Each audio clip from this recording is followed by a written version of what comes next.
The reported threat emerging as an ECOWAS Heads of State summit in Nigeria decided to activate its military standby force for possible action against the Nigerian Junta to restore constitutional order in that country. President Bazoum was deposed on July 26th and is being held at the presidential compound with his family under what the United Nations Secretary General Antonio Guterres earlier referred to as deplorable conditions, without electricity, water, fresh food or medicine.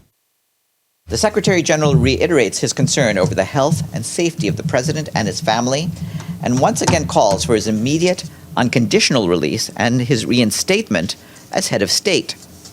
The Secretary General is also alarmed over continuing reports about the arrest of several members of the government. He urgently calls for their unconditional release and for the strict adherence to Niger's international human rights obligations.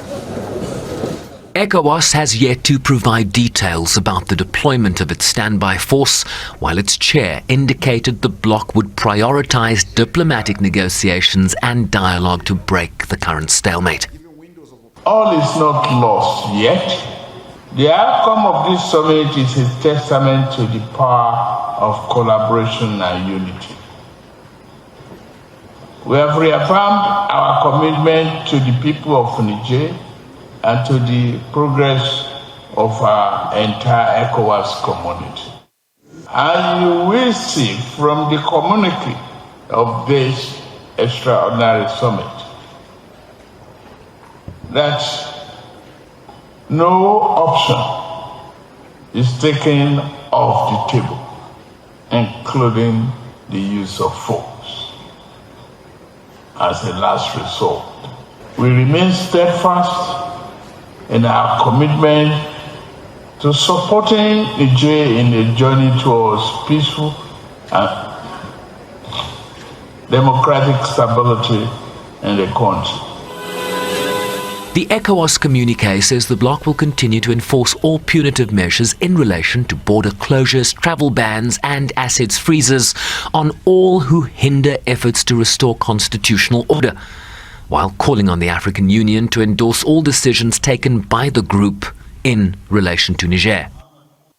Call on the African Union to endorse all the decisions taken by the ECOWAS authority on the situation in Niger.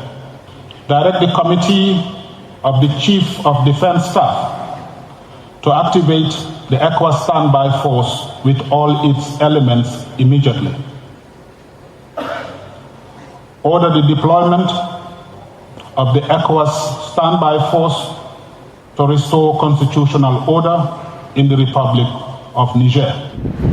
While the United States indicated it would continue to pursue diplomatic means to end the stalemate.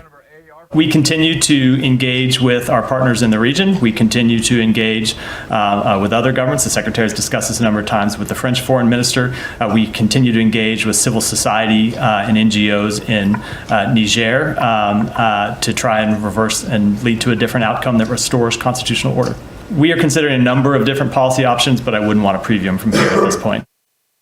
With juntas in Mali, Burkina Faso and Guinea warning against ECOWAS military intervention in Niger, the regional body appears for now not to have buckled under that pressure, including the reported threat by the Nigerian junta to kill deposed President Bazoum were the regional bloc to act against it militarily.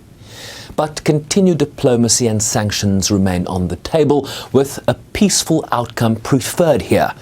And with the coup leaders in Niamey giving little indication that they are prepared to back down, the question now remains, which side will blink first? Sherwin, Bryce-Pease, SABC News, New York.